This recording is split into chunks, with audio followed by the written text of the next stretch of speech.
اس پر وقار محفل کی آغاز کے لیے تلاوت قرآن مجید فرقان حمید کا قاری عبد الخالق جلالی صاحب سے التماس کروں گا کہ تشریف لائیں اور قرآن مجید فرقان حمید کی آیات بینات کی تلاوت سے ہمارے قلوب و اذہان کو مستفید و مستنیر کریں. جناب قاری عبد الخالق صاحب.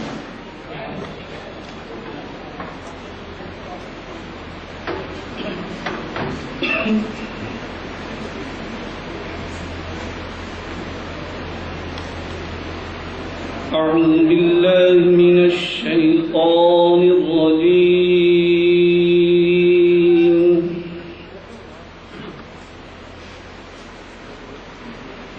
بسم الله الرحمن الرحيم.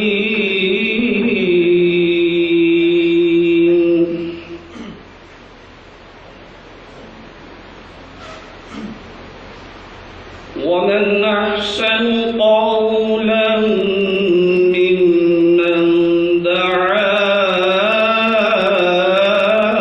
إلى الله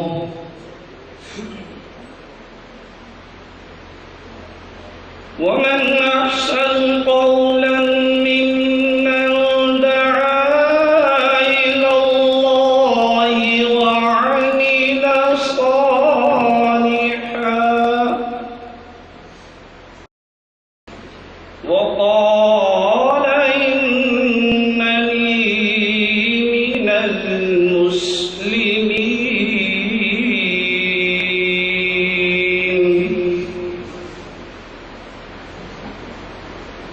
ولا تستوي الحسنة ولا السيئة ادفع بالتي هي أحسن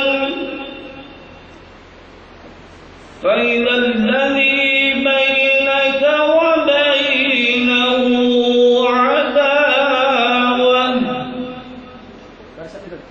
وبينه عداوة كأنه ولي حميم.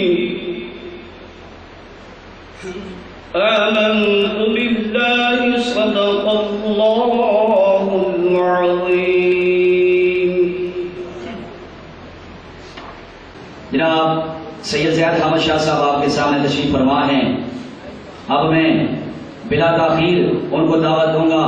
آپ کے اور ان کے درمیان میں مزید حائل نہیں ہوں گا. سید زیاد احمد شاہ صاحب کا مدعا اور موٹو کیا ہے، مقصد کیا ہے؟ تکمیل پاکستان اور پاکستان کو اس نہج کے اوپر قائم کرنا جو خلفائے راشدین کا طریقہ تھا. سیدنا ابوبکر صدیق رضی اللہ تعالیٰ عنہ، سیدنا عمر فاروق رضی اللہ تعالیٰ عنہ، سیدنا عثمان غنی ذی النورین رضی اللہ تعالیٰ عنہ اور علی المرتضیٰ کرم اللہ وجہ الکریم، ان خلفائے راشدین کا طریقہ کے اوپر پاکستان کی حکومت قائم ہو اور پاکستان میں وہ نظام چلے جو علی منہاج سنہ اور علی منہاج خلافہ اور علی منہاج نبوہ ہو، جس میں ذاتی اکاؤنٹ اور ذاتی بینک بیلنس بھرنے کے بجائے غریب کو تمام کے تمام مراعات دی جائیں اور ایک کمتر اور لو گریڈ میں رہنے والے ایک پاکستانی کے درجہ کو اور اس کے گریڈ کو بلند کیا جائے. یہ مقصد ہے. محبت رسول کا پیغام، عشق رسول کا پیغام لوگوں میں اجاگر کیا جائے. یہ سید صلاح الدین ایوبی رحمۃ اللہ تعالیٰ علیہ کے روحانی جانشین ہیں. یہاں جتنے بھی دوست نوجوان حضرات جنہوں نے اس محفل کا انعقاد کیا، بہت سارے پس پردہ اور بیک گراؤنڈ ہیں جن کے نام میں یہاں اختصار کی وجہ سے لے نہیں سکتا. انہوں نے کہا ہماری طرف سے سید زیاد احمد شاہ صاحب کو یہ ہماری طرف سے ٹائٹل دے دینا کہ روحانی جانشین سید صلاح الدین ایوبی رحمۃ اللہ تعالیٰ علیہ. تو ہم اس بات کا یہ اعلان کرتے ہیں کہ واقعی آپ سید صلاح الدین ایوبی رحمۃ اللہ تعالیٰ علیہ کے فکر کی ترجمانی کر رہے ہیں. اور جس طرح اس سید نادے نے آل رسول نے وقت کے صلیب کو یہودیوں اور عیسائیوں کے ساتھ ٹکر لے کر فلسطین کو آزاد کرایا اور وہاں اسلام کا جھنڈا بلند کیا تھا، یہ پوری دنیا کے اندر اسلام کہ یونائٹڈ اسٹیٹس آف امریکہ کے علاوہ یونائٹڈ اسٹیٹس ایسی ہو جو اسلامی کنٹریز کی ہو اور جہاں سے صرف بات ہو تو اسلام کی بات ہو، رسول اللہ کے دین کی بات ہو، شریعت مصطفیٰ کی بات ہو، عشق رسول کی بات ہو تو آپ اسی عالم میں جو روحانی تصور بن چکا ہے اور جو روحانی کیفیت طاری ہو چکی ہے محفل پہ، کسی کشمکش اور اسی حالت میں اسی عالم میں دعوت خطاب دینے لگا ہوں۔ وطن عزیز پاکستان کے سپاہ اول، سپاہی اول، مرد قلندر، بے بال اور نگر کی عادت کرنے والے ایسا شخص جو پاکستان کے ذرے ذرے سے پیار کرتا ہے، جو پاکستان کی مٹی سے پیار کرتا ہے، جو پاکستان کے پتھروں سے بھی پیار کرتا ہے، ایسا شخص کہ جس کے اندر علامہ ڈاکٹر محمد اقبال کی روح نظر آتی ہے، جس کے چہرے پہ نظر پڑتی ہے تو ایسے پتہ چلتا ہے کہ پیر جماعت علی شاہ رحمۃ اللہ تعالی علیہ اپنا روحانی فیض اس کی پیشانی میں منتقل کر رہے ہیں۔ جب اس کی گفتار اور کلام سنا جاتا ہے تو مہندس اعظم کھچوٹا رحمۃ اللہ تعالی علیہ یاد آ جاتے ہیں۔ جب وہ پاکستان کی بات کر رہے ہوتے ہیں تو یوں لگتا ہے غزالی زمان علی القرآن پیچھے سے ان کی گائیڈنس کر رہے ہیں۔ اس عظیم ہستی کو دعوت خطاب دینے جا رہا ہوں جس نے پاکستان کے نوجوانوں کو گرما دیا اور محبت رسول میں ان کو گرما کر عشق رسول میں پروانہ ان کو بنا کر ایک راہ متعین کر دی کہ آؤ اس راہ کے اوپر چلتے چلو، آؤ اس راہ کے اوپر چلو۔ جس طرح لا الہ الا اللہ کے نام پہ پاکستان بنا تھا، محمد رسول اللہ پہ تکفیر تم نے کرنی ہے۔ آج نوجوانوں نے جیلم سے خطاب کرنے کے لیے آپ تشریف لائے ہیں، بھرپور تالیوں کی گونج کے ساتھ آپ استقبال کریں سید زید احمد شاہ صاحب۔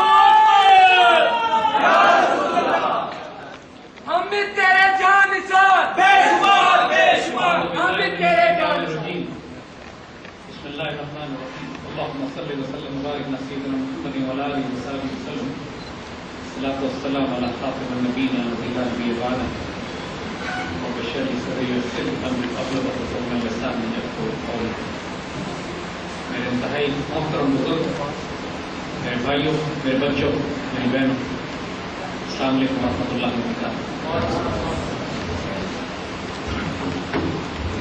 اللہ کی قسم، آپ ایک انتہائی خوش نصیب قوم اور خوش نصیب نسل ہو جو کو اللہ تعالیٰ نے اس پاکستان میں پیدا کیا۔ اپنی اس قدر و قیمت کو سمجھو، اللہ کے اس راز کو سمجھو، وقت کے اس دھارے کو سمجھو، اللہ کی مرضی کو جانو، آنے والی تقدیر کو سمجھو کہ اللہ نے کیا خوش نصیبی لکھ دی ہے، اللہ نے تمہارے نصیب میں کیا عزت لکھی ہوئی ہے، اللہ نے تمہارے نصیب میں کیا کامرانیاں لکھی ہوئی ہیں۔ اپنے اس مقام کو جانو۔ یہ پرچم، یہ ستارہ و ہلال والا، یہ سب ہلالی پرچم، یہ پرچم ہے ستارہ و ہلال جس کے سائے میں بھی ہم یہاں داخل ہوئے ہیں آپ کے پاس۔ یہ ترجمان ماضی بھی ہے ہمارا، یہ ہمارا شان حال بھی ہے، اور یہ ہمارا جان استقبال بھی ہے، اور اس پر سایہ خدا ذوالجلال بھی ہے۔ میرے بچوں،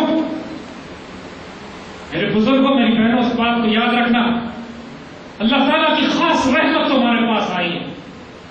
آج نہ نماز کام آئے گی، نہ روزہ کام آئے گا، نہ حج کام آئے گا، نہ زکات کام آئے گا اگر کسی نے اس پاکستان سے خیانت کی تو۔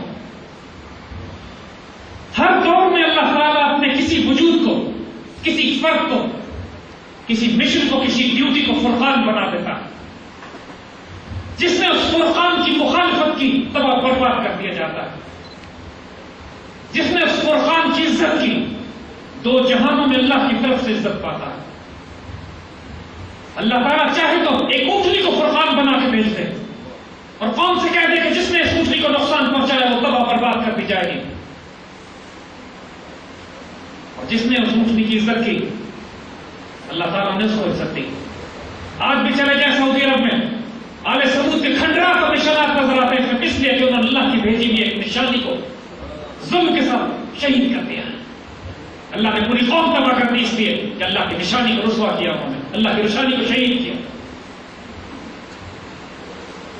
جنگ بدر کو اللہ تعالیٰ قرآن میں یوم الفرقان کہتا ہے۔